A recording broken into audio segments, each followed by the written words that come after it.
Como vocês estão? Sejam todos muito bem-vindos. Mais um encontro aqui da equipe de linguagens, da equipe de redação, aqui da Reciclagem Educacional. É com imenso carinho que nós, planejamos mais uma aulinha.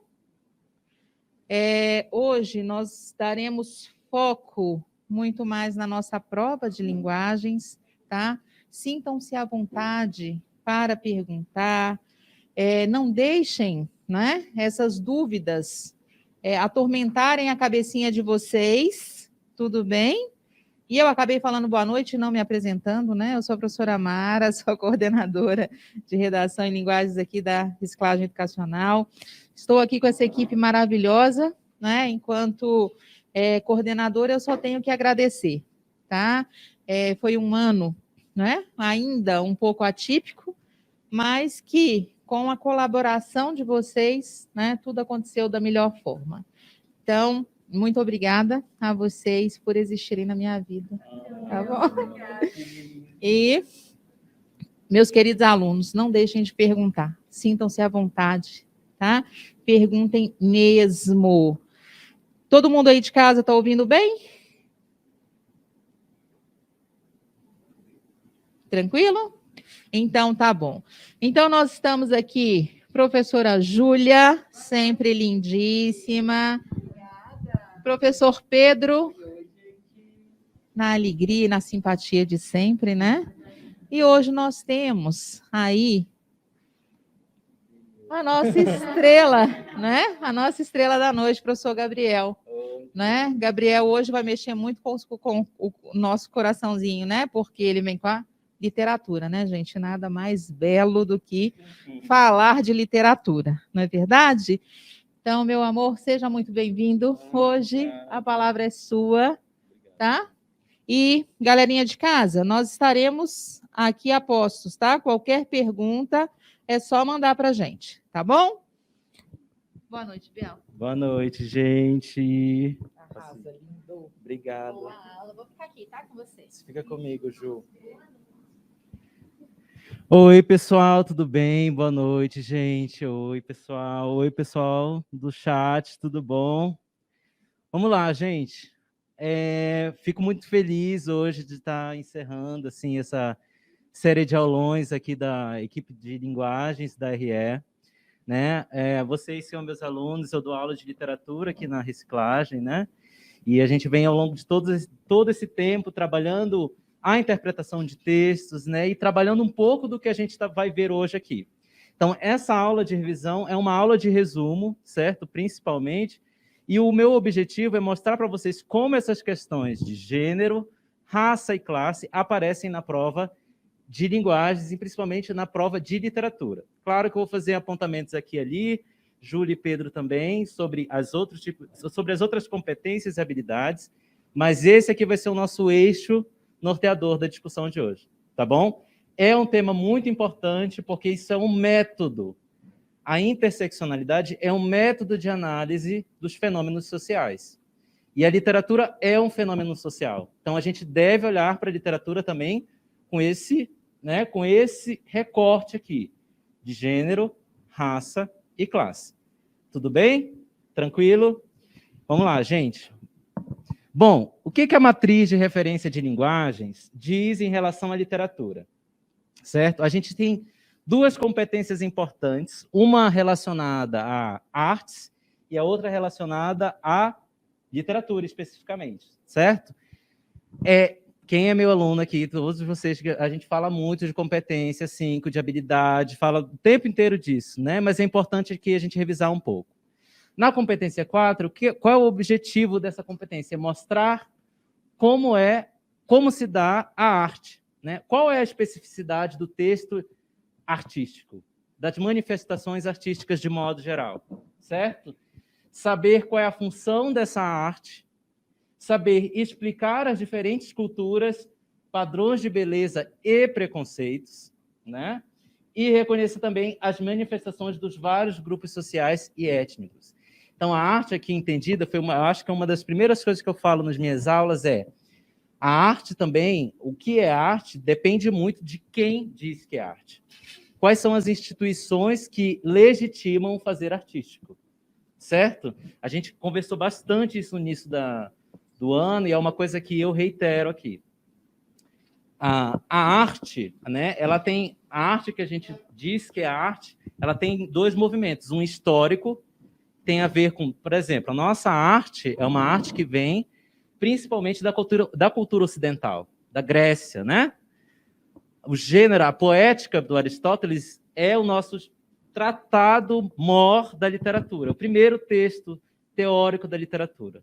Mas aí eu vou dizer que não existe literatura na China, não existe literatura na Índia, vocês estão me entendendo? Só que isso são padrões de beleza, entende? O padrão de beleza que nós, no Ocidente, exercitamos durante muito tempo é o padrão que vem da Antiguidade Clássica.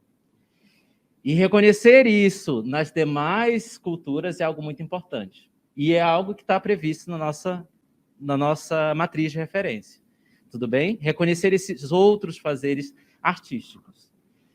Muito bem, isso me leva à competência 5, que é a competência da literatura. O que essa competência 5 diz, né, em relação às especificidades do texto literário? Né? Fala muito de gêneros textuais, né? E eu também, só que a minha perspectiva é do texto artístico. Ou seja, o objetivo de um texto artístico é produzir o belo. Foi isso que a gente volta aqui para a habilidade. O belo é algo relativo, é algo relacional. Tudo bem? Esse belo, essa produção de um texto literário que é belo, ele depende, portanto, do contexto. Então, a habilidade 15 diz texto e contexto. Isso é muito importante.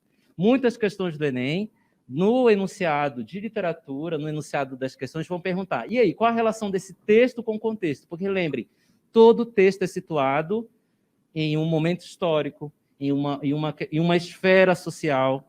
E isso é muito importante para a gente quando a gente analisa a relação entre o texto literário e o contexto histórico, social e político. Isso é muito importante na habilidade 15.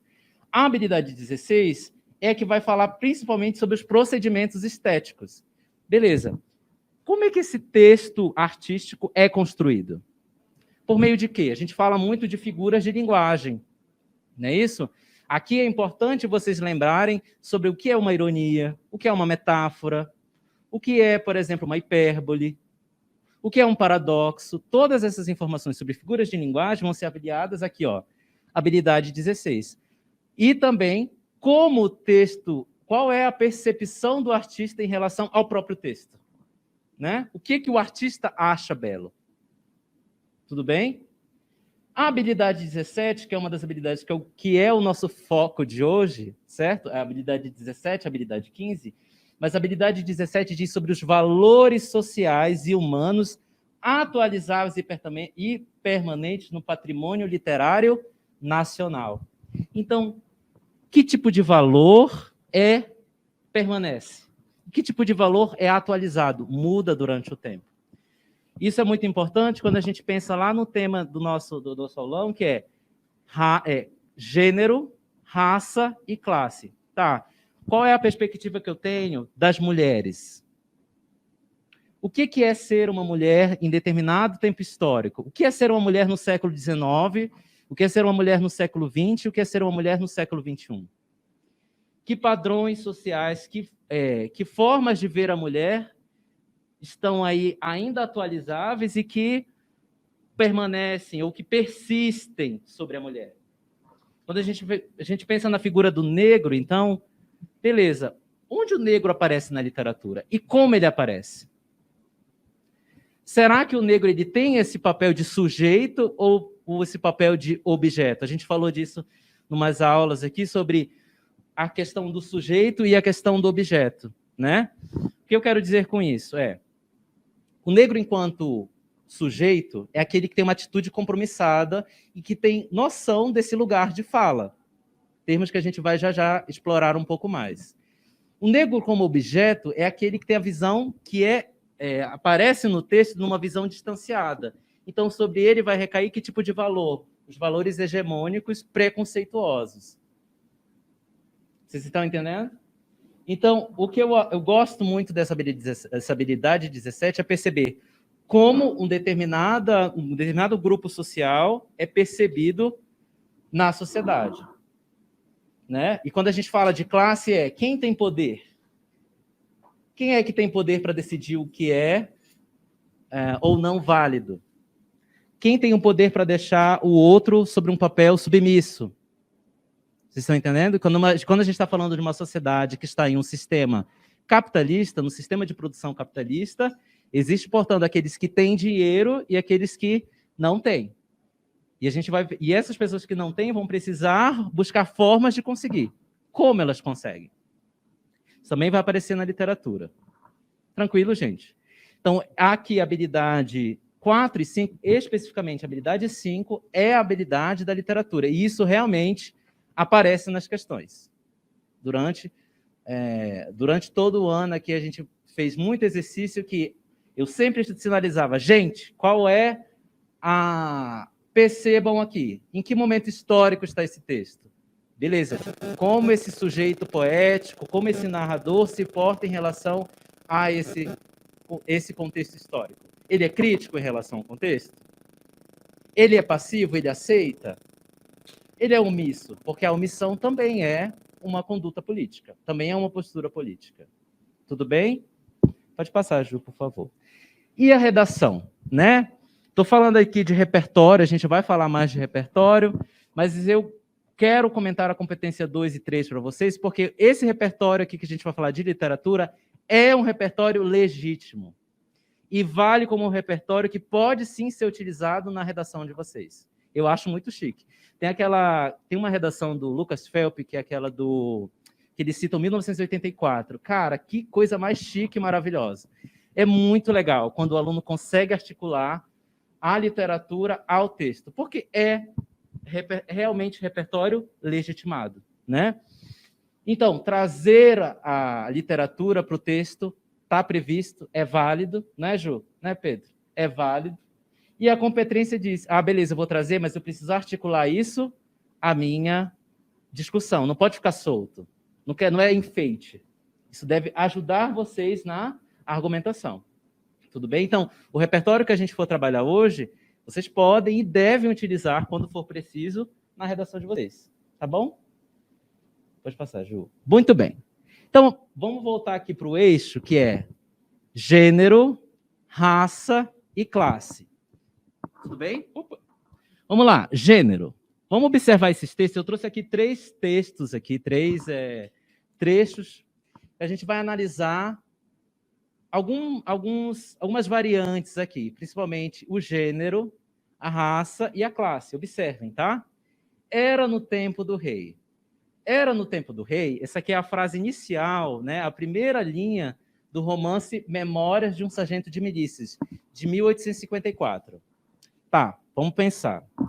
1854, o que está acontecendo no Brasil? O que é o Brasil em 1854 politicamente? Segundo reinado, regência, não é isso? Beleza. E quando ele fala era no tempo do rei, vocês acham que ele se refere ao tempo do reinado ou um tempo mais antigo ainda? Mais antigo ainda. Quando ele fala era no tempo do rei, ele está falando do rei João, antes de 1822. Então, a história que se passa aqui no Memórias de um Sargento de Milícias é uma história do início do século XIX. Tá bom? Beleza. Memórias de um Sargento de Milícias é um romance romântico, né? É um romance urbano romântico. Então, a gente já tem mais uma ideia também. Então, do contexto histórico, a gente tem era no tempo do rei. Então, em relação ao tempo da narrativa, se situa no início do século XIX. E em relação ao período, contexto artístico, romantismo. Guardem essas informações aí, tá? Vamos ler. Queremos falar, isso aqui é o narrador, né? Falando sobre o Leonardinho. Uma procissão lá, e aí o Leonardinho está no meio dessa procissão.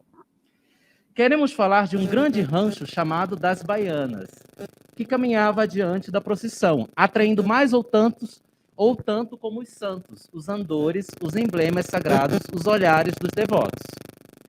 Era formado esse rancho por grande número de negras vestidas à moda da província da Bahia, donde lhe vinha o nome, e que lhe dançavam nos intervalos do Deu Graças, uma dança lá a seu capricho. Para falarmos a verdade, a coisa era curiosa, e se não a empregassem como primeira parte de uma procissão religiosa, certamente seria mais desculpável. Todos conhecem o modo por que se vestem as negras da Bahia. É um dos modos de trajar mais bonitos que temos visto. Não aconselhamos, porém, que ninguém o adote.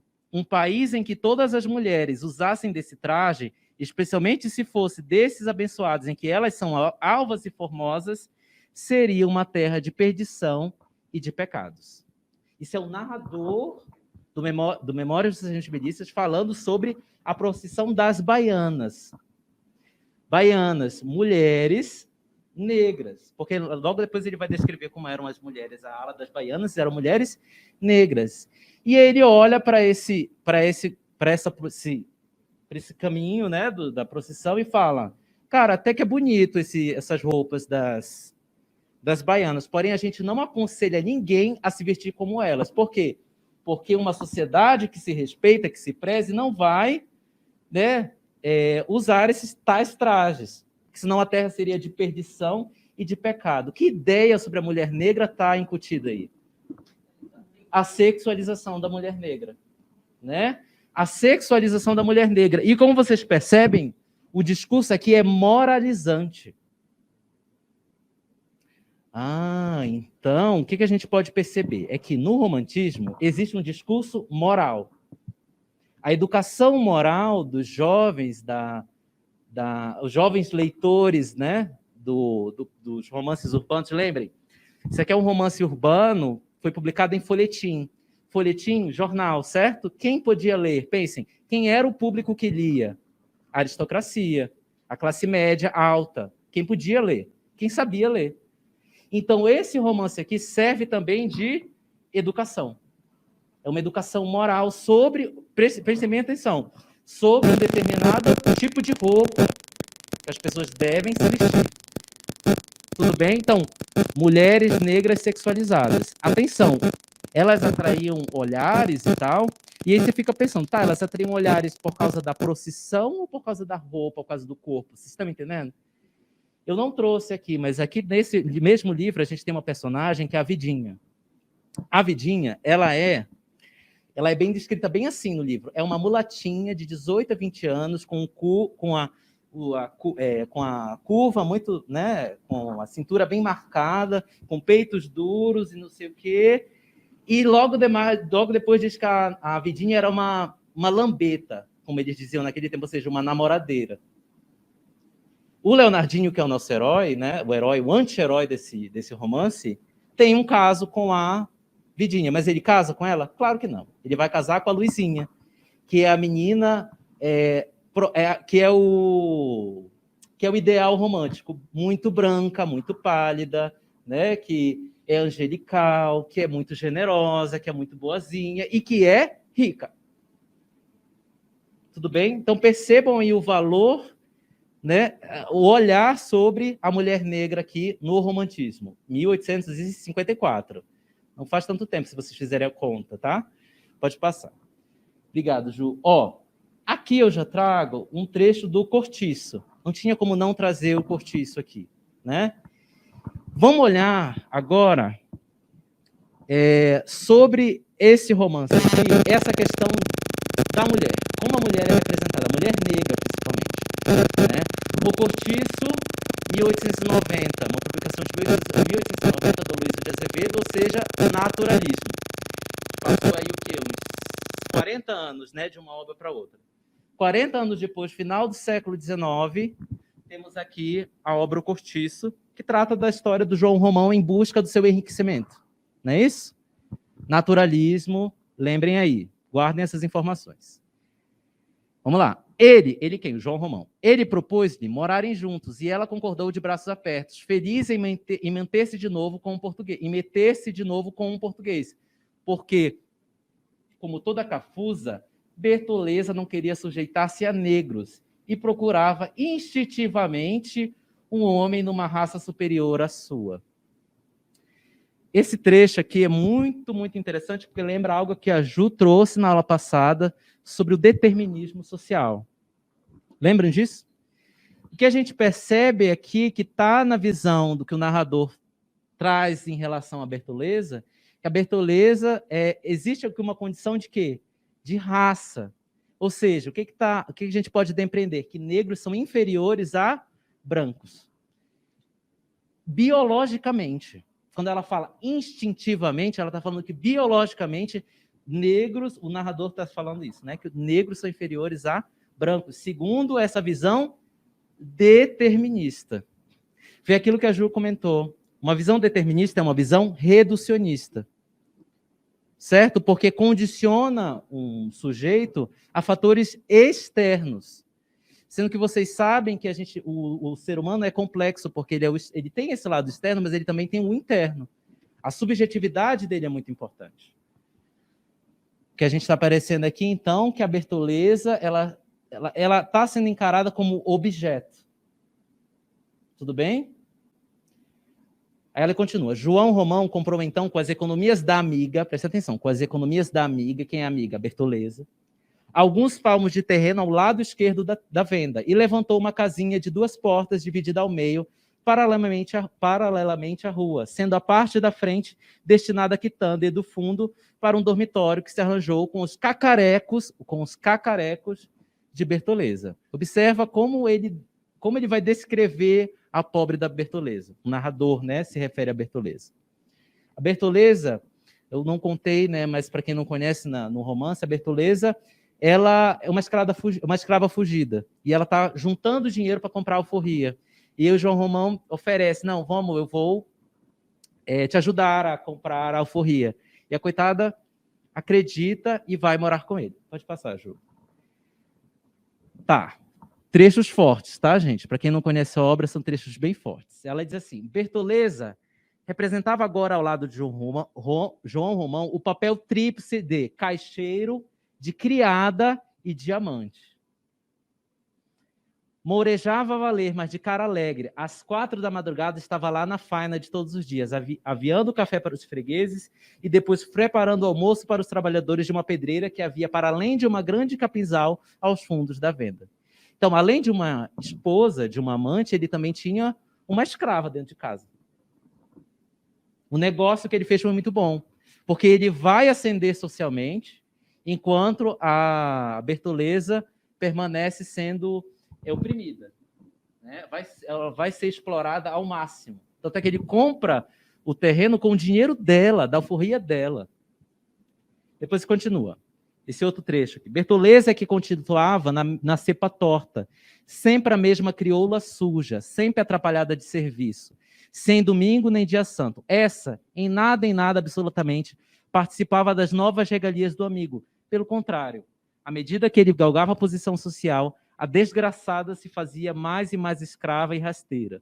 João Romão subia e ela ficava cá embaixo, abandonada como uma cavalgadura de que já não precisamos continuar a viagem. Começou a cair em tristeza. O que acontece? O João Romão, no contexto do livro, da obra, ele quer ganhar dinheiro, certo? E aí ele tem um vizinho, que é o Miranda. O vizinho tem dinheiro e tal. Só que ele percebe que o vizinho, além de ter dinheiro, ele também tem um título de barão. E ele percebe que, para você ser reconhecido na sociedade, não basta ter dinheiro. Você precisa também ter aparências, ter títulos. O que acontece com a Bertoleza, no caso? Ele começa, então, a flertar ali com a filha do Miranda, só que quem está no meio do caminho? A Bertoleza. A Bertoleza está no meio do caminho dele para ele ascender definitivamente socialmente, né? Ascender. Aí o que acontece? Lembra que ela era uma escrava fugida? O João Romão vai lá e denuncia ela para o antigo dono. E eles vão, né, para buscar a Bertoleza. E acontece essa cena aqui que eu acho que é, para mim, uma das mais cruéis da literatura. Bertoleza, então, erguendo-se com ímpeto de anta brávia, recuou de um salto e antes que alguém conseguisse alcançá-la, já de um só golpe certeiro e fundo, rasgara o ventre de lado a lado. E depois embarcou para a frente, rugindo e esfocinhando, moribunda, numa lameira de sangue.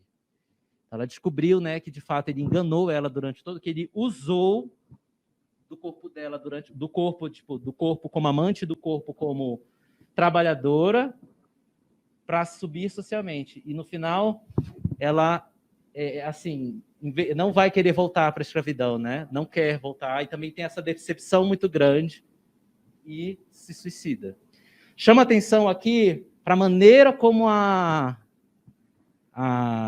Bertoleza aparece, né? Como o narrador diz sobre ela. Ímpeto de anta brávia, rugindo e focinhando, moribunda, numa lameira de sangue.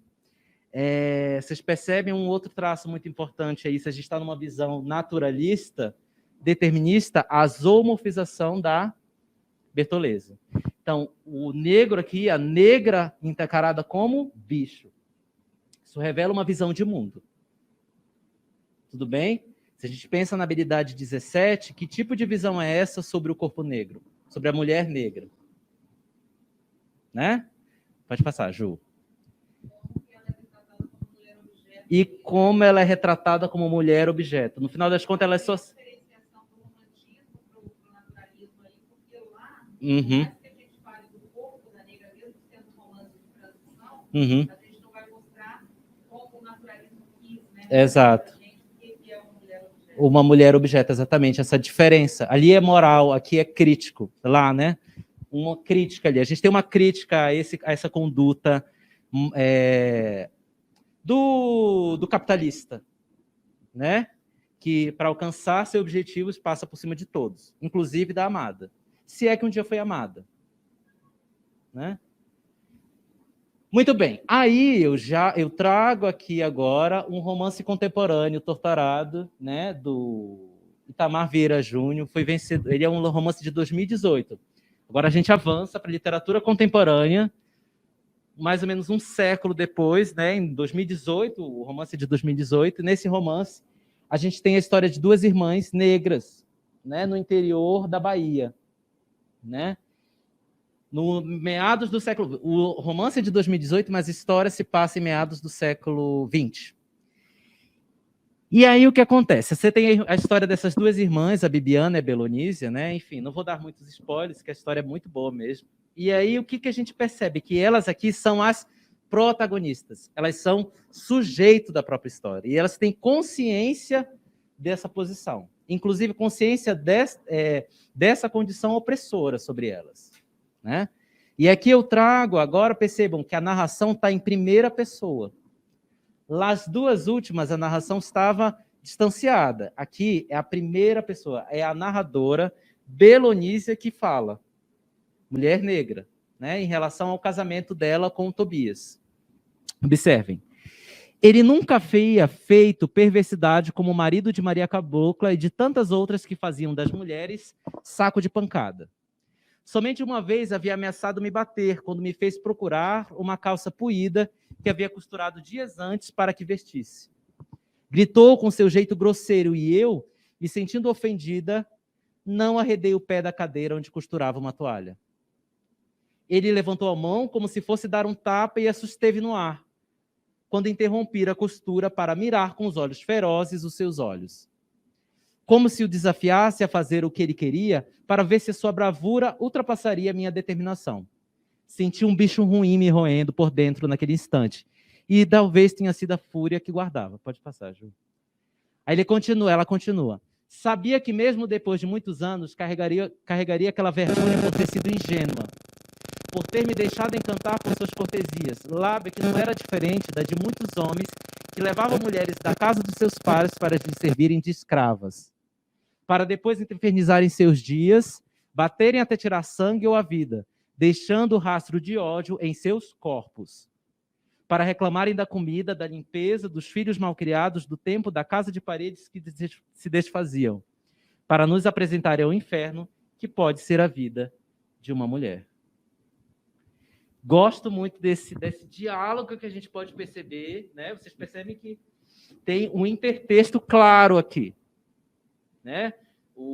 Não à toa o Itamar Vieira Júnior fala, né, do que ele leu, e a gente percebe aqui tem uma referência ao cortiço. A gente pode fazer essa leitura coletiva em que sentido? Duas mulheres negras. Como cada uma é vista em seu determinado contexto histórico. Aqui no século XX, vocês podem pensar, professor, mas no século XX a mulher negra não tinha todo esse respaldo, essa abertura na sociedade. Pois é, mas a gente está falando da personagem, né? Dessa personagem aqui tem esse papel muito ativo. E ela percebe o machismo presente na sociedade, o sexismo presente na sociedade. Ela reage, ela não deixa ele bater nela. Enquanto a Bertoleza, ela foi subjugada. Não havia movimento de reação para a Bertoleza. A Bertoleza estava totalmente engessada, presa dentro daquele cortiço. Aqui não. Ela não aceita esse lugar de submissão, né? E a reflexão que ela faz aqui é engraçado, né? Eles nos conquistam para trazer para dentro de casa para depois nos tornarem escravas. Foi a atitude que o João Romão teve com a Bertoleza. Mas aqui ela não se deixa enganar. Percebam a atualização, né, da própria postura da mulher, né? E percebam também que lá, não que uma coisa elimine a outra, né? Mas percebam que lá a gente tem um discurso naturalista que o texto está conversando com esse discurso. Eu não posso acusar o Aloysio de Azevedo de um determinado comportamento. O que ele está tentando mostrar é uma visão de mundo. Isso é problemático? Sim, nos olhos de hoje, né? Porque a gente atualizou esse olhar. Mas na época a obra fez muito sucesso. Hoje a gente vê essa releitura dessa temática que aparece num texto contemporâneo. Agora com uma outra visão.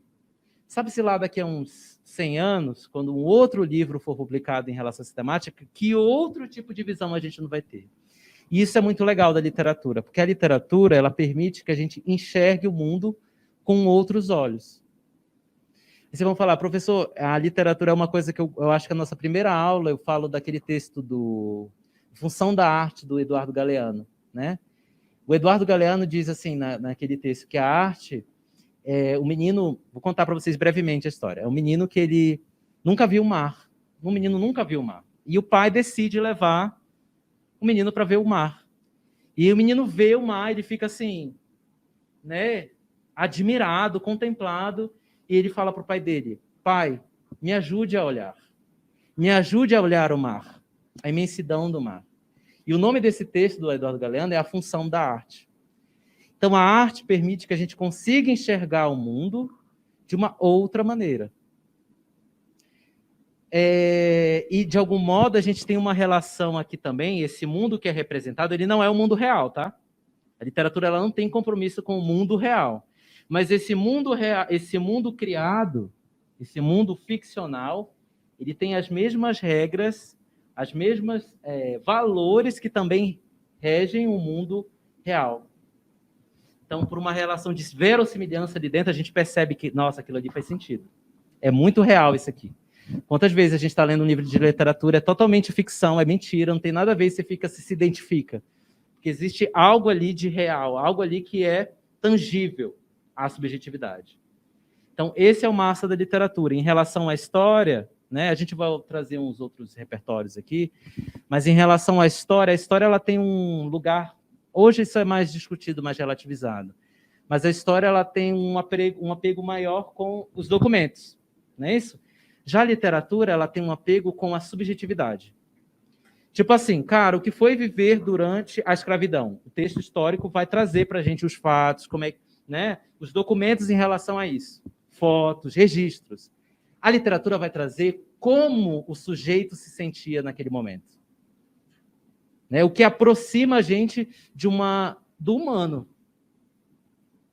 Tudo bem? Então, eu li um texto recentemente sobre como ler literatura. E diz assim, a gente tem que ler literatura como literatura. Como assim, professor? Não é ler literatura para a gente ser mais sábio, para a gente ser mais inteligente, ter mais... Não é isso. É porque a literatura ela é uma manifestação humana que permite que a gente se humanize, que a gente que a gente não vire robôs, sabe? A gente percebe o humano no outro. Tudo bem? E é interessante que esses períodos mais de achatamento de direitos, de censura, etc., quanto a subjetividade das pessoas é atacada. E quanto a literatura e a arte são foco, né? Porque a arte e a literatura tudo permite que a gente acesse essa subjetividade, esse eu que está dentro da gente. E esse eu nosso também, né? Que tem muito de nós aqui. Entenderam?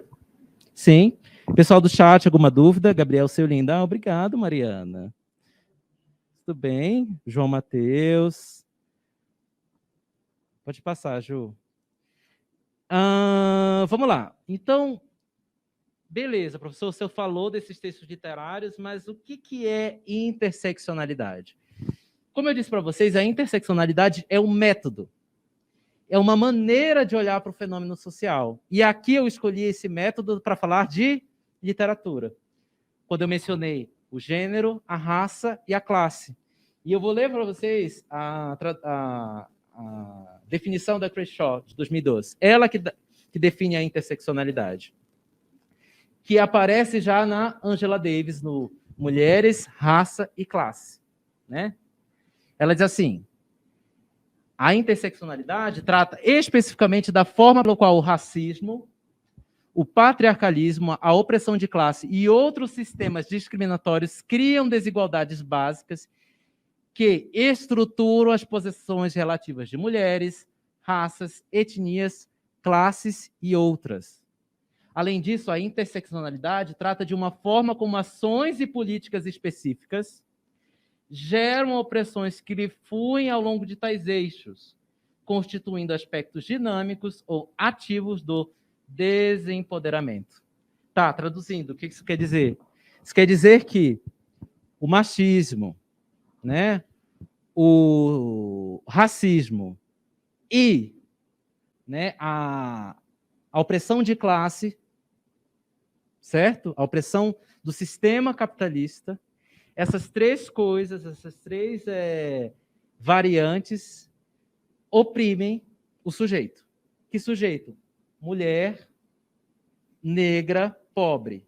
É isso que eu quero, no final das contas, é isso que ele está dizendo. Essa visão da interseccional permite que a gente possa dizer que a mulher negra, ela não acumula, mas ela sofre essas três opressões ao mesmo tempo. Não é tipo assim para dizer, eu sofro mais do que você. Não é isso que a gente está mostrando. É para mostrar que essas variantes, elas agem e constroem esses níveis de desigualdade. Foi algo que a gente discutiu na literatura contemporânea na aula passada. Eu mostrei para o pessoal na semana passada, foi retrasado, o quanto as mulheres negras elas não são representadas no romance contemporâneo. Enquanto as mulheres brancas são um pouquinho mais. Agora, os homens, o que vocês viram? A maior parte dos textos, quem são os narradores? Quem são os protagonistas? Homens brancos de classe média alta. Tudo bem? Entenderam, gente, esse conceito de interseccionalidade? Então, quando vocês forem olhar um problema social, lembrem disso. Isso aqui é uma coisa que é para vocês levarem para a proposta de redação. Cara, como é que os homens e as mulheres... Será que é igual essa opressão sobre homens e sobre mulheres? É igual? Depende, né, do tipo de opressão que o texto está trazendo. Vamos falar, por exemplo, de assédio. Será que o assédio moral é igual entre homens e mulheres? Definitivamente não. E se você pensa em assédio moral no trabalho, qual é a variante que entra aqui? Classe. E se você pensa em assédio moral de mulheres negras, qual é o que está entrando aqui? Raça. Então, se for alguma coisa relacionada à violência, pensem nisso, em como essas variantes atuam sobre essa determinada minoria que pode aparecer. Esse recorte minoria social que aparece no Enem. Né? Lembrem, pensem, cara, como é que essa é um homem, é uma mulher? Como acontece? Como isso pode restringir uma determinada ação de um indivíduo? Tudo bem? Entenderam? Isso é muito importante. Então, vai citar, vocês podem citar a Angela Davis nesse livro, Mulheres, Raça e Classe, fala sobre a perspectiva interseccional, que é o quê? que as opressões de raça, gênero e classe são vivenciadas simultânea e hibridamente pelas mulheres negras. O recorte dela é mulheres negras, mas a gente pode pensar também a relação, por exemplo, tem aquele conto que eu gosto muito legal da Clarice Lispector, Amor.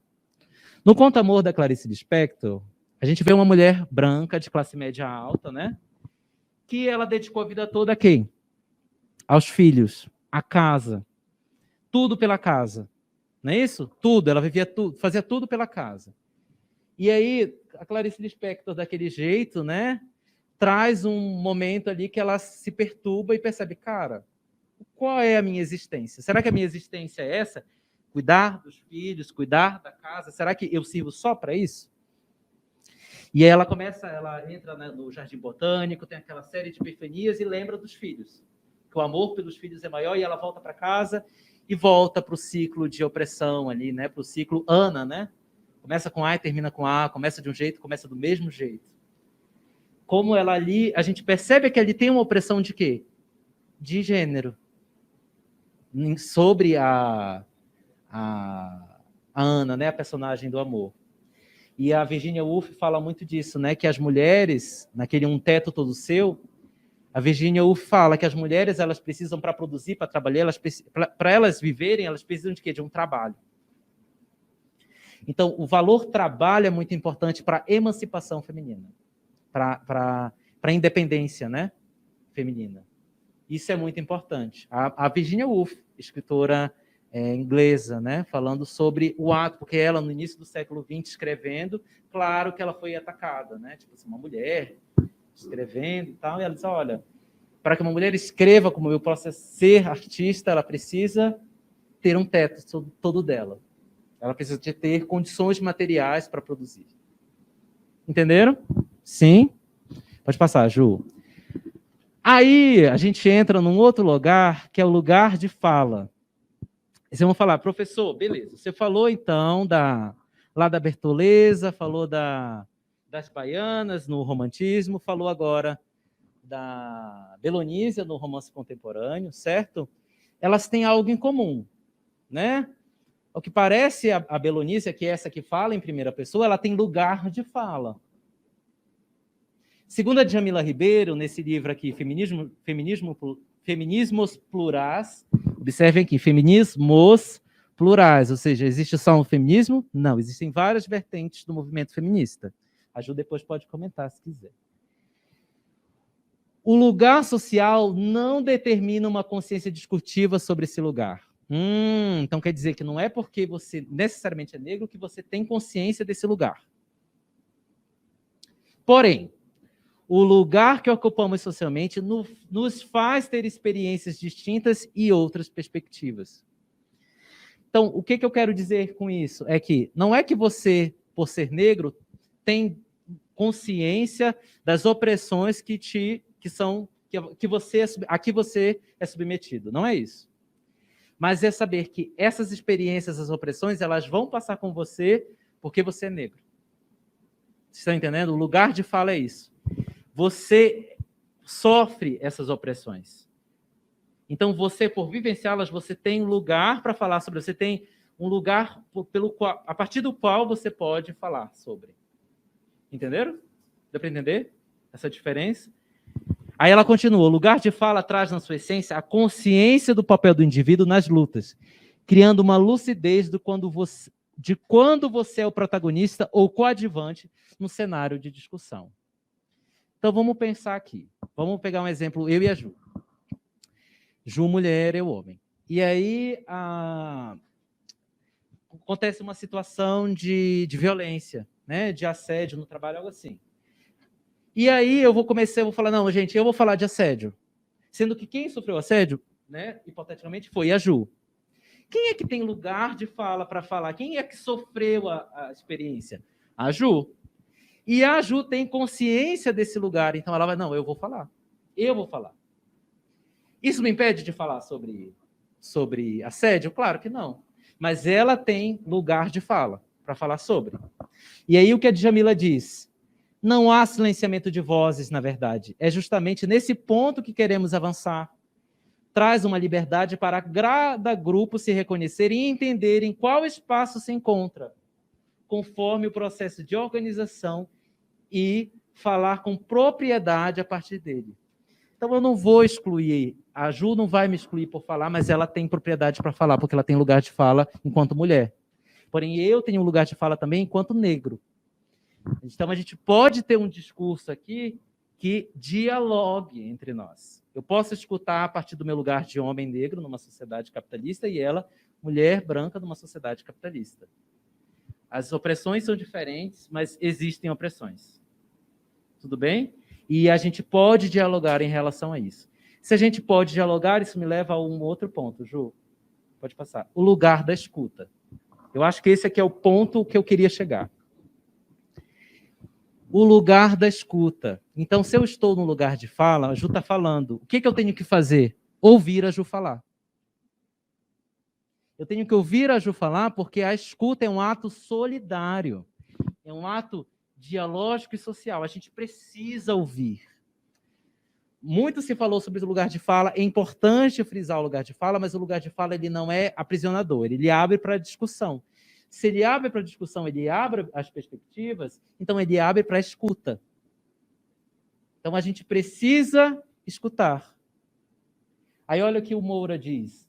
A escuta requer uma abertura para reconhecer que o outro é a fonte possível de uma percepção diferenciada e tem algo a contribuir no processo de aprendizagem, na gestão das organizações, nas políticas públicas. Isso aqui é muito interessante. Esse trecho que eu grifei aqui é muito importante. Então, o ato de escutar é importante porque pode contribuir. Pode contribuir no processo de aprendizagem, pode contribuir na gestão das organizações e pode contribuir nas políticas públicas. Quando a gente fala de política pública, eu só tenho uma coisa para lembrar. A proposta de intervenção. Não é isso? Então, quer dizer então, que eu preciso escutar, por exemplo, vamos pensar nessa situação do assédio, né? A Ju contou, eu escutei. O que a gente pode fazer em relação a essa escuta do problema que ela me disse? Eu posso pensar numa política, em estratégias de denúncia, por exemplo, né? Então, como a gente pode resolver isso? Olha, a gente pode abrir canais de denúncia para escutar a vítima. Vocês estão entendendo? Como eu posso pensar num processo de aprendizagem? Como assim no processo de aprendizagem? Por exemplo, você tem dificuldade dos estudantes, sei lá, estudantes muito... dificuldade de ler. Um exemplo, dificuldade de leitura dos estudantes. A gente precisa incentivar a leitura para os estudantes. O que a gente pode fazer? Escutar os estudantes. O que você, estudante, pensa sobre ler? O que você quer ler? É uma possibilidade. Abrir um canal que a escola possa ouvir o que o estudante tem a falar. Se a gente pensa na gestão das organizações, é que organizações eu acho que é um termo bem plural, a gente pode falar nas organizações públicas, organizações privadas, dependendo do que a gente está falando, da opressão que a gente está falando, que meios de comunicação eu posso abrir, que canais esses são para compartilhar informações em relação a esse problema vivenciado. E por último eu digo assim, olha, o Slav diz assim em 2003, o bom escutador deve respeitar o interlocutor e ser curioso e abrir-se a outra visão do mundo. Um dos fundamentos disso é a compreensão da realidade como construção social complexa e, portanto, o reconhecimento do seu caráter multifacetado e das várias visões e percepções possíveis sobre o mesmo fenômeno, objeto e situação. Isso aqui me lembra lá nossa competência. Lá na competência 4, que fala sobre arte. Perceber as várias manifestações da arte. Perceber os vários valores, entender que a sociedade é complexa, que a realidade é complexa e que, para isso, a gente precisa escutar. E a escuta, como vocês podem ver, é um valor democrático. Então, vai falar de democracia, vai defender a democracia no seu texto lá da... Fala do lugar da escuta, que a escuta é uma habilidade democrática. Aquele que só fala e não abre para o outro escutar, ele não está exercendo um fundamento da democracia, que é a escuta. Não é isso? Então, a gente percebe aqui, quando a gente olhou, a gente começou lá na literatura e chegou aqui no lugar da escuta, o que eu queria mostrar para vocês? Qual é o objetivo? Olha, Olhem para a maneira como essa personagem, esse eu lírico, se comporta. É uma mulher? É negra? Qual é a opressão de classe que está aqui? Ele tem uma opressão de classe? Se ele está num lugar privilegiado, qual é a percepção dele sobre o outro? Certo? E o que é que essa voz quer dizer? Essa voz lírica, essa voz narrativa. O que é que ela quer dizer? E eu acho que uma das questões assim que eu percebo em relação às questões do Enem é que muitos alunos têm dificuldade em ler textos de literatura porque não é que não querem, que não conseguem compreender o que a voz narrativa está querendo passar. Então, olha para o texto de uma maneira muito objetiva. A literatura ela não é objetiva assim como a matemática, sabe? Como essas ciências exatas. Existe uma questão aí da subjetividade. Então, quando a gente abre um pouco assim, sabe? Quando a gente abre a sensibilidade para o texto literário, ele captura. Ele traz, assim, você não entende. Quantas vezes eu tenho, na entrevista da Clarice Lispector, ela diz assim que, engraçado, um professor de literatura não me entendeu nada. Não entendeu nada do meu texto. Disse que, nossa, essa mulher escreve muito esquisito, é muito hermética. Só que aí depois ela disse, cara, uma menina de 17 anos leu meu livro e disse que é o melhor livro da vida dela, o livro de cabeceira. Por quê? Porque a menina leu com sensibilidade. Acho que falta um pouquinho, sabe, da gente olhar para a literatura com sensibilidade, olhar para o que a literatura tem a dizer e o que eu tenho a ler e escutar sobre isso. Tá certo, vocês vão fazer uma prova e tal, com muitas questões, mas pensem nessa questão. Existe uma sensibilidade que as questões de literatura pedem para a gente, tá bom? Antes de eu passar para as questões, eu queria passar para a Ju, para ela comentar um pouquinho em relação a essa questão da proposta, Ju. O que você acha em relação a esse escuta e etc? Lá, Ju. Nossa, gente, que responsa chegar aqui, né? Depois desse show, eu estou aqui, não sei nem o que dizer. Gabriel, você nos inspira, de verdade, inspira. Bom, pessoal, nós ouvimos aqui um pouquinho sobre Djamila, né? Lugar de fala. Gabriel está tocando aqui no lugar de escuta. Meu comentário vai ser muito breve e vai ser relacionado com o que nós vimos na nossa aula passada, em relação à alteridade. Eu acredito que no momento em que nós escutamos a outra pessoa, nós legitimamos a alteridade alheia.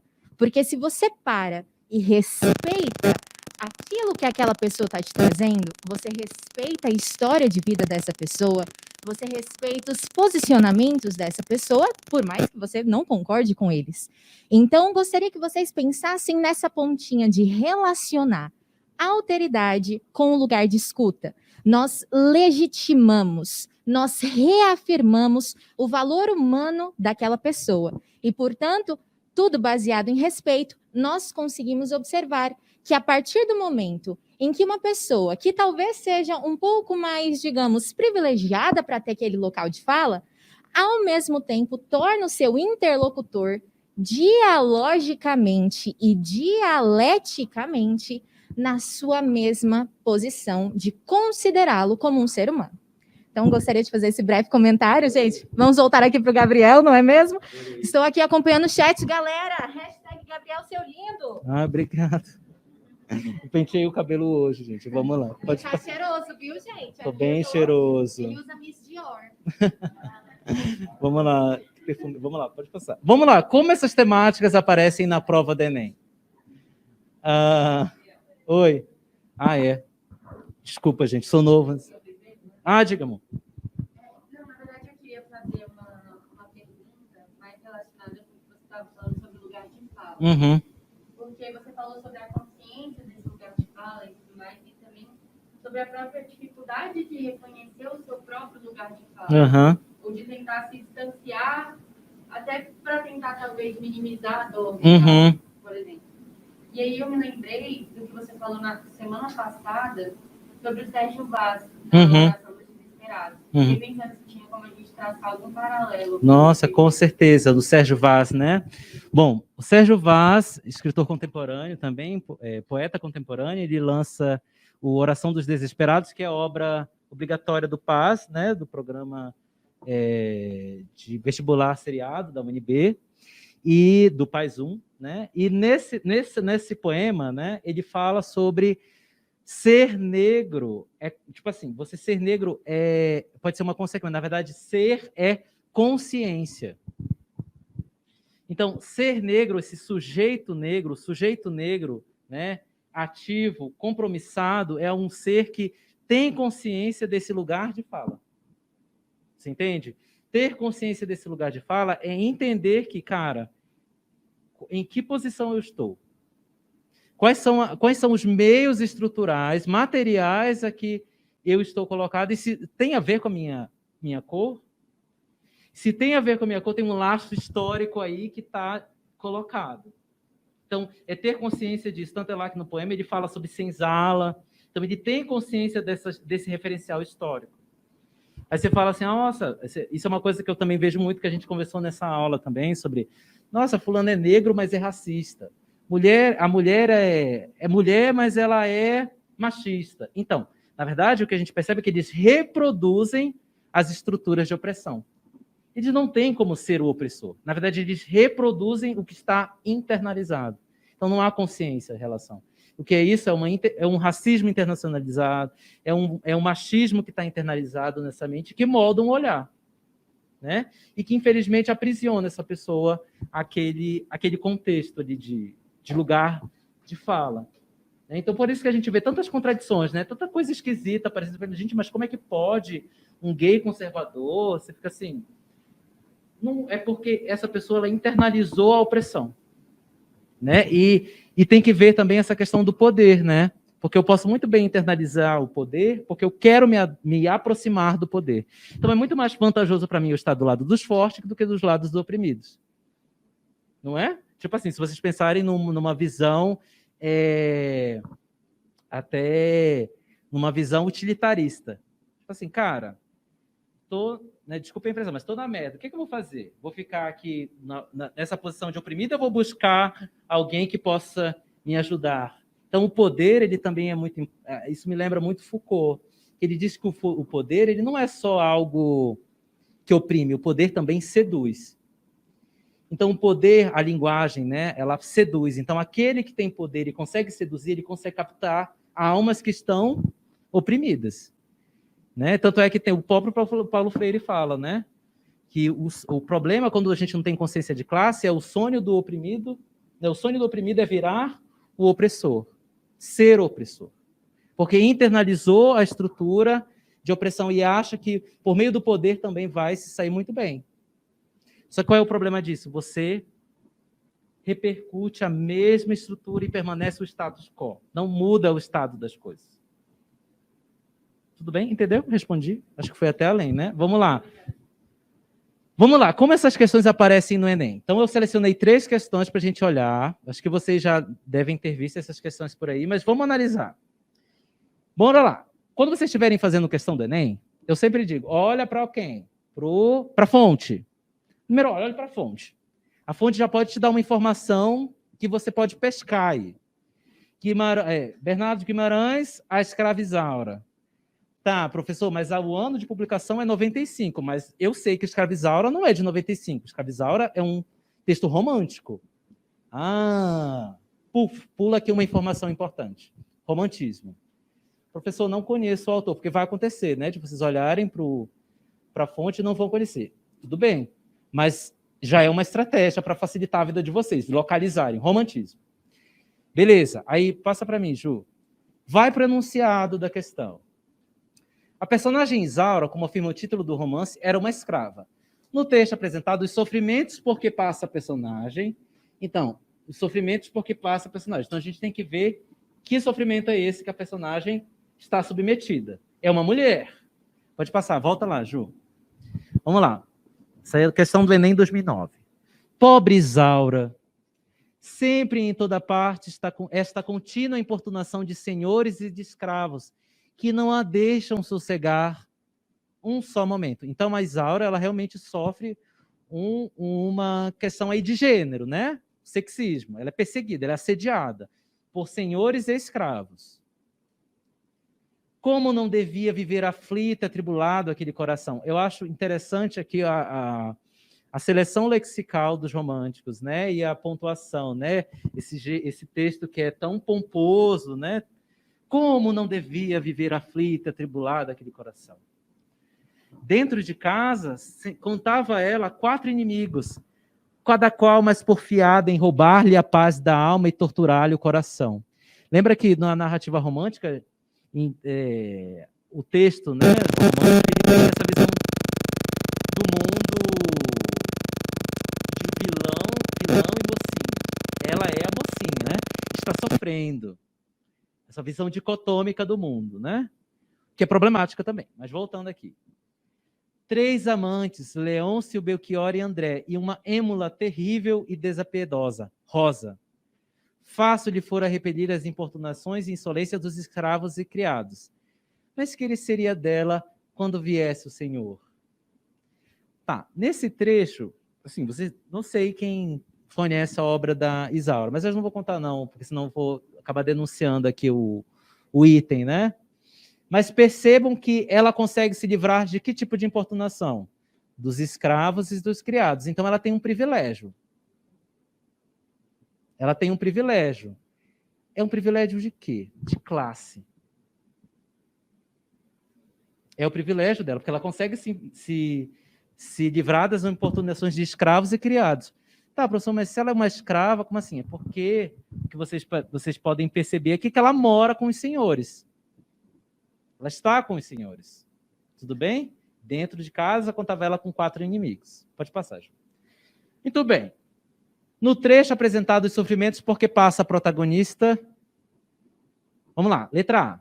Assemelha-se ao das demais escravas do país, o que indica o estilo realista da abordagem do tema da escravidão pelo autor do romance. Tem 2 problemas aí nesse letra A. Primeiro, assemelha-se aos demais escravas do país. Definitivamente não. O que indica o estilo realista da abordagem do tema da escravidão pelo autor. Eu acabei de falar, uma abordagem romântica. Ah, habilidade, então aqui a gente está vendo uma habilidade surgir aqui. Habilidade 15 e 17, né? Texto, contexto, valores. B, demonstra o quê? Historicamente, os problemas vividos pelas escravas brasileiras, como Isaura, eram mais de ordem sentimental do que física?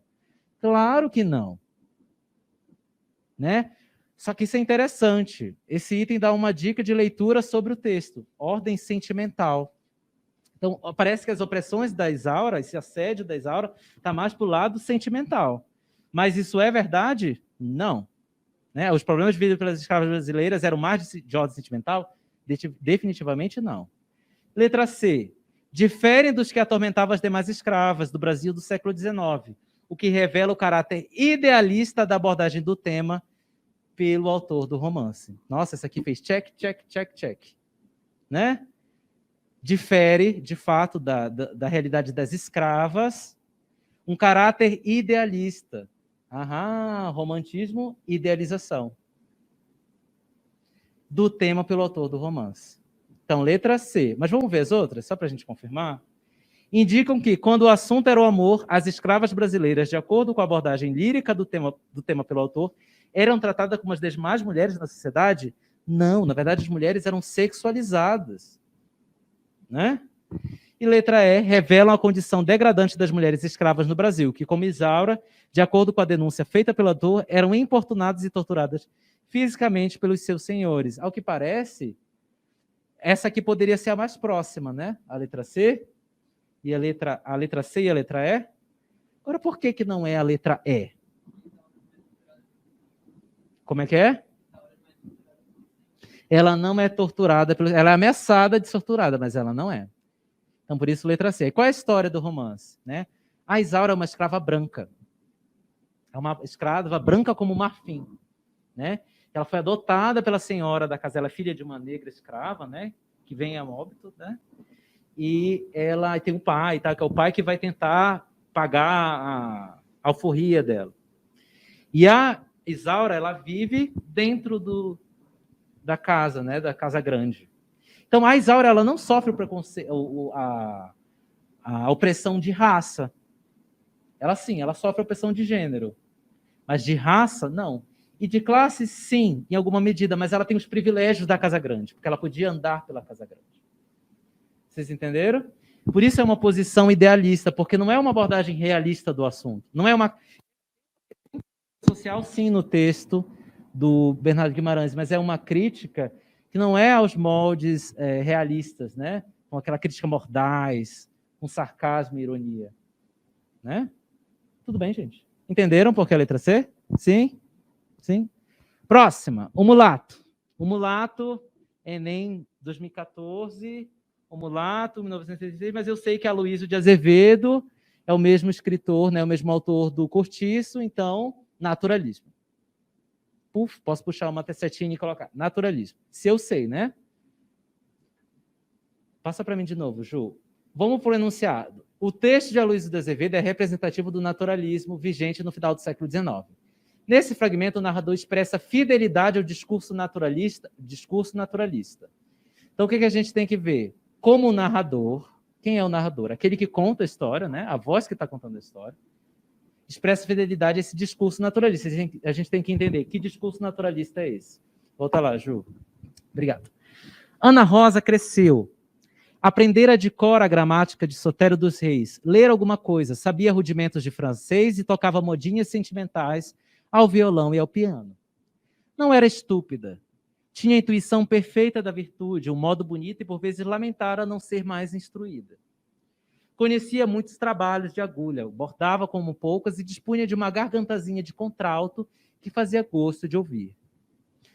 Observem como Ana Rosa aqui, essa personagem, é descrita pelo narrador. Tudo bem? É mulher e tal, mas vocês acham que ela está em que posição na sociedade? Assim? Ela é uma aristocrata, ela está numa posição de privilégio, porque é uma mulher que sabe ler, né? Isso, apesar de saber desses serviços domésticos, porque é essa que era a criação, né? A criação era para isso, né? Uma só palavra boiava a superfície dos seus pensamentos, mulato, e crescia, transformando-se em tenebrosa nuvem que escondia todo o seu passado, ideia parasita que estrangulava todas as outras ideias. Mulato. Esta só palavra explicava-lhe agora todos os mesquinhos escrúpulos que a sociedade do Maranhão usara para com ele. Para com ele quem? Esse personagem que é o mulato. Explicava tudo, a frieza de certas famílias a quem visitara, as reticências dos que lhe falavam de seus antepassados, as reservas e a cautela dos que, em sua presença, discutiam questões de raça e de sangue. Tá, pode passar. Então, esse texto aqui ele é representativo do naturalismo, porque expressa essa fidelidade ao discurso. Por quê? Né? Pois. E tem um pois aqui, né, minha gente? Não é por acaso que tem um pois aqui. Isso aqui é uma conjunção de que tipo? Explicativa. Então, o item tem que ser uma explicação do enunciado. Vocês entenderam? Olhem para a conjunção que aparece aqui. Ela é importante. Vamos lá. Letra A. Relaciona a posição social a padrões de comportamento e a condição de raça? O que vocês acham? Se quiserem, eu volto para o texto.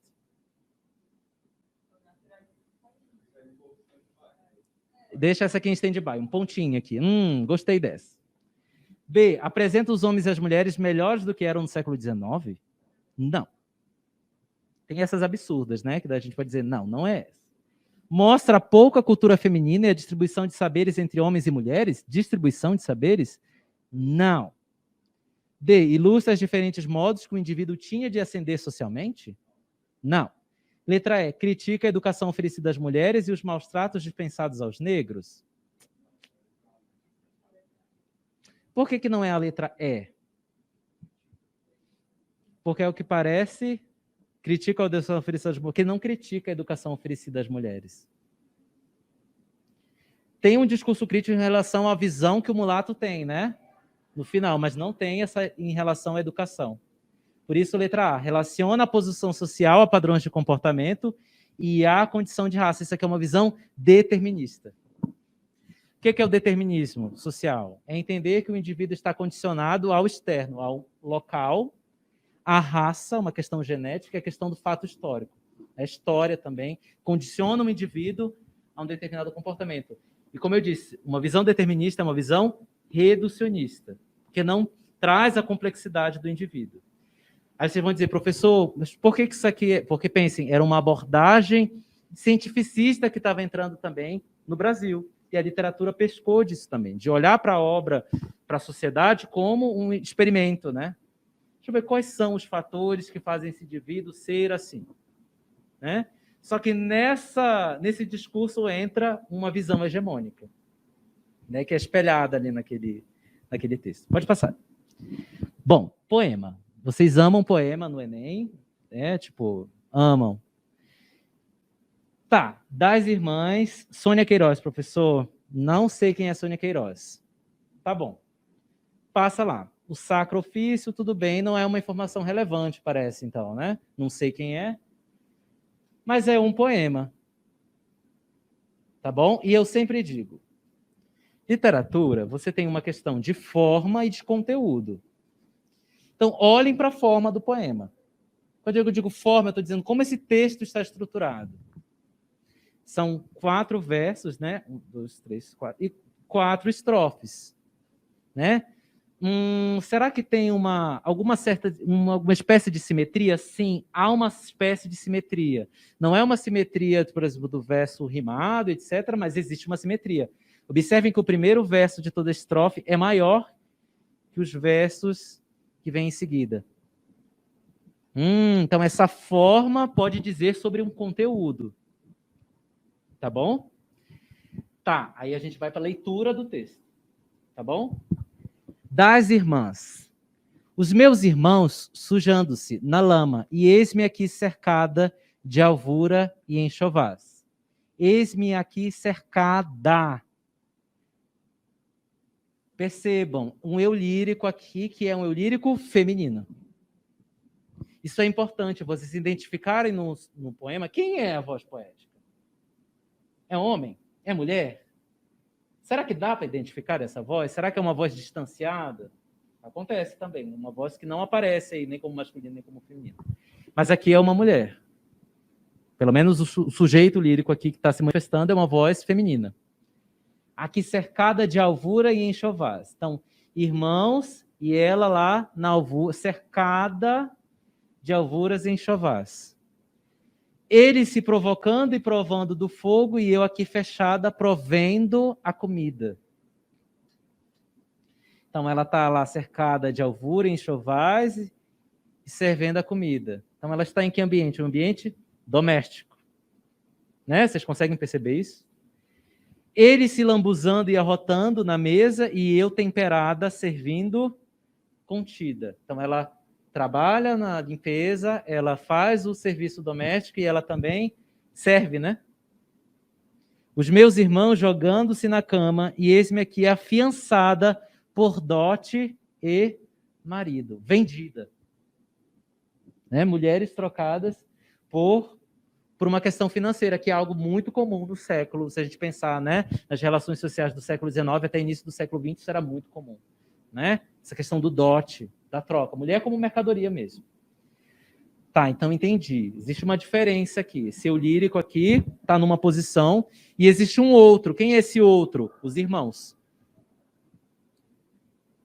Como é a posição desses irmãos em relação a esse eu lírico? O que vocês acham? Eles sempre aparecem no primeiro verso, né? Eles sempre aparecem primeiro e sempre fazendo mais coisas. Eles gozam de maior liberdade. E o que eu gosto muito também de olhar para esse poema é as formas verbais que aparecem aqui. Meus irmãos sujando-se, provocando e provando, lambuzando e arrotando, jogando, é processual. Não é uma coisa que para, é contínuo. Enquanto ela sempre aparece, cercada, fechada, temperada, afiançada, um particípio. Percebam que essas formas verbais também mostram muito como como é a relação deles, que é contínua, e a dela é trancada, afiançada. Né? Como ela é reclusa em relação a esses outros que são os homens. Né? E isso é interessante também, porque ela sempre aparece, olha, nos versos menores. Então, esse estreitamento dela também aparece no texto. Isso é importante, gente. O que eu estou dizendo é importante, porque o texto, a forma do texto literário, importa sim em relação ao conteúdo. como esse conteúdo expresso vai aparecer na forma do texto. Entenderam? Beleza, entenderam o texto. O poema de Sônia Queiroz apresenta uma voz lírica feminina que contrapõe o estilo de vida de homem ao modelo reservado à mulher. Nessa contraposição, ela conclui quem? A voz lírica. O que ela conclui? Ela contrapôs eles, eu. No final das contas, o que ela contrapõe? O que ela conclui? Onde o raciocínio dela chega no poema? Vamos lá, letra A. A mulher deve conservar uma asepsia que a distingue de homens que podem se jogar na lama. Não, né? Ela quer dizer que ela tem que a conclusão dela dessa contraposição é que ela tem que ser higiênica? Não. B. A palavra fogo é uma metáfora que remete ao ato de cozinhar, tarefa destinada às mulheres. Então, essa contraposição, ela conclui que, então, beleza, a contraposição quer dizer que o fogo é uma coisa das mulheres. Não, ela não está chegando nisso. Existe essa metáfora aqui? Sim, existe essa metáfora. Mas ela não é a conclusão que o eu lírico quer chegar. Vocês estão entendendo? Porque isso é muito constante nas questões de literatura. Pegar alguma coisa que está no texto e colocar no item. Só que vocês têm que lembrar, vocês têm que olhar para o enunciado e relacionar o item com o enunciado. Será que bate? Letra C. A luta pela igualdade entre gêneros depende da ascensão financeira e social das mulheres. Isso é, de fato, real, né? Se a gente pensar o que a gente estava falando e discutindo. Mas isso está no texto? Não está no texto. Letra E. A cama, como sua alvura voraz, é um símbolo de fragilidade feminina no espaço doméstico. Isso também está aqui, mas não é a conclusão dela em relação à contraposição. Vocês estão entendendo o movimento que eu estou fazendo? É tipo pensar, cara, o enunciado disse que tem uma contraposição, e há uma conclusão em relação a essa contraposição. Isso aqui é mais um fato em relação ao poema, é uma constatação em relação ao poema, do que, de fato, a conclusão do eu lírico. E a letra E. Ela conclui que os papéis sociais destinados aos gêneros produzem efeitos e graus de autorrealização desiguais. Faz todo sentido, porque é, de fato, a conclusão que ela chega. Os meus irmãos jogando-se na cama e eis-me aqui afiançada por dote e marido. Entenderam? Sim? Uma coisa que eu sempre digo em relação à poesia, né, o poema, ele tem uma construção que é lógica. Tipo assim, existe, professor, você falou da sensibilidade. Sim, existe sensibilidade. Mas isso aqui é pensado, gente. Um texto artístico é pensado para ser assim, né? Eu sempre gosto de dizer que existe uma linha aqui, ó. Olhem sempre para a última estrofe, para o último verso, que é como se o último verso ele fecha o nosso entendimento em relação ao resto do poema. Né? A relação da última estrofe com o restante, porque é a linha que está costurando aqui, aparece aqui, termina aqui. Por que esse autor não quis continuar? Porque ele quis terminar aqui. E essa terminar aqui significa que há um propósito, é intencional. Vocês estão entendendo? Então, olhar para esse início é muito importante. Né? Quando a gente... não tem nenhum exemplo de soneto aqui, mas eu gosto de dizer que o soneto é uma forma argumentativa na forma de poema. Porque a gente vê ali uma introdução, um desenvolvimento e a conclusão. Então, lembre, se vocês verem um soneto, ali na última estrofe, a chave da interpretação do poema está ali. Diz em relação ao restante do texto, porque é uma forma... O soneto é uma forma argumentativa, porém, na forma de um poema. Vocês estão entendendo o que eu quero dizer? Essa relação de raciocínio lógico criada dentro do texto. Tudo bem? Então é isso, gente. Queria agradecer, acho que assim, eu tinha para falar que hoje eu tinha planejado isso. Muito obrigado. E agora eu passo para o Pedro. Obrigado. Gente, que aula, hein? Manda aí no chat para o Gabriel um monte de parabéns para ele sentir as palmas aqui, gente, porque foi um negócio maravilhoso, não foi? Cada visão literária que ele trouxe que, assim, eu nem na faculdade aprendi, Gabriel é maravilhoso, viu, gente? Olha só, queria comentar uma coisa bem breve com vocês, só para a gente fechar esse ciclo das linguagens. Gabriel trouxe aí essa aula de literatura, trabalhando para a gente toda essa questão de como as concepções artísticas conseguem se materializar dentro do texto, né? A Ju falou bem dessa questão da alteridade, como isso também é importante para a definição de um gênero, da função social de determinado texto. E eu venho para falar, né, de uma coisa até que a Ju comentou na última aula, quando ela trouxe aquela definição de gênero. E aí, um dos pontos sobre os quais a gente precisa falar é a questão do estilo. Lembram-se disso? E como que a gente consegue ver o estilo de um texto? Isso vem muito materializado pela perspectiva gramatical. Então, é importante que vocês reconheçam a seleção lexical, como o Gabriel pontuou. É importante que vocês vejam quais são os elementos que concorrem para a progressão temática desse texto. Então, por exemplo, no enunciado, nós tínhamos ali o pois, que é uma conjunção coordenativa explicativa naquela ocasião.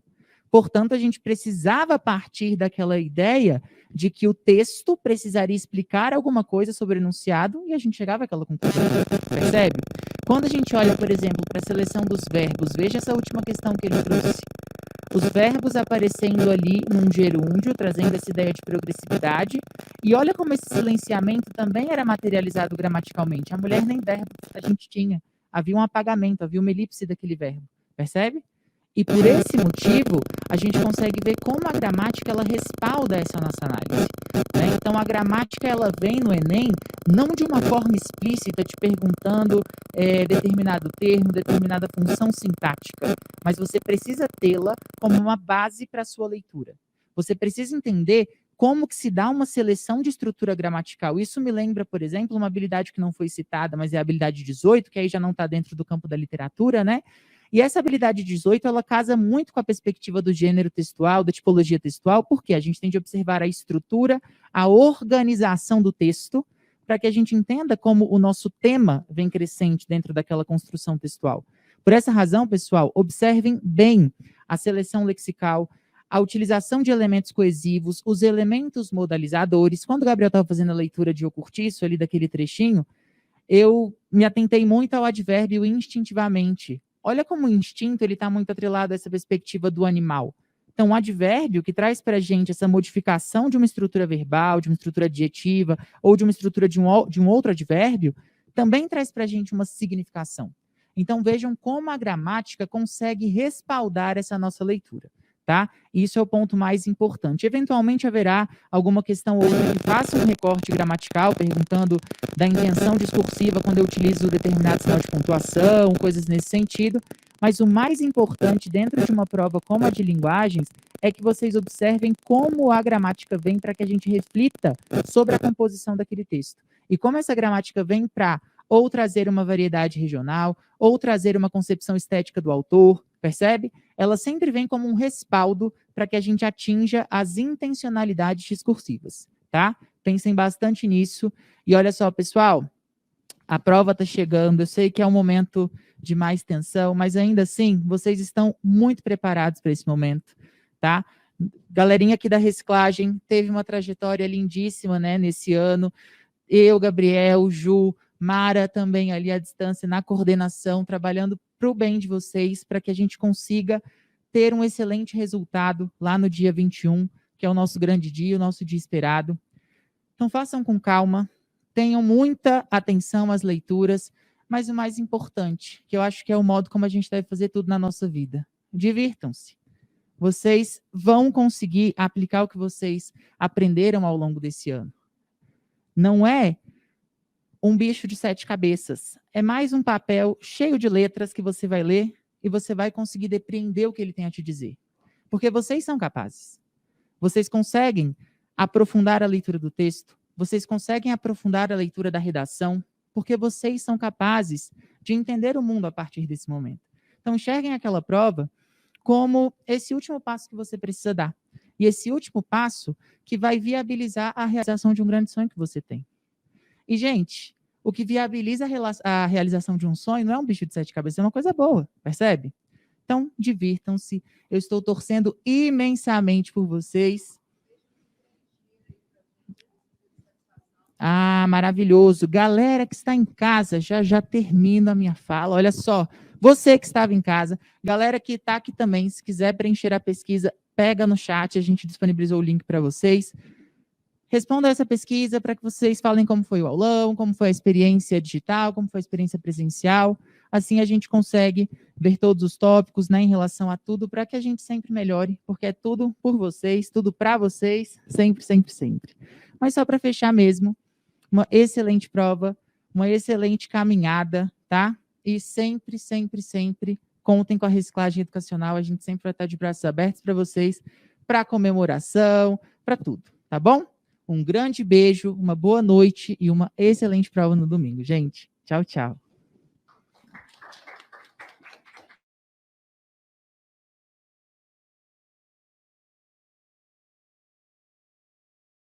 Não, pera, só quero dar um tchau. Olá, estamos ao vivo novamente.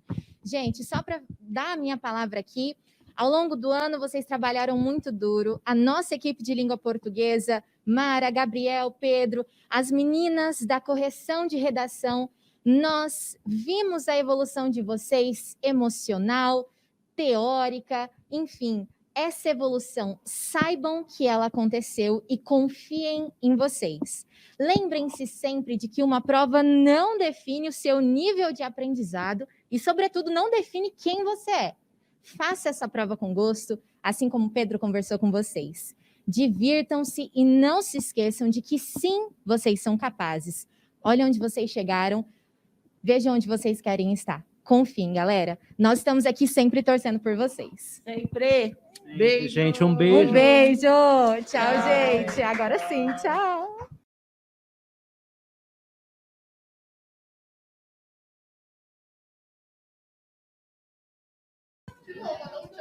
Beijo, Vitor, seu lindo. Gente, obrigada.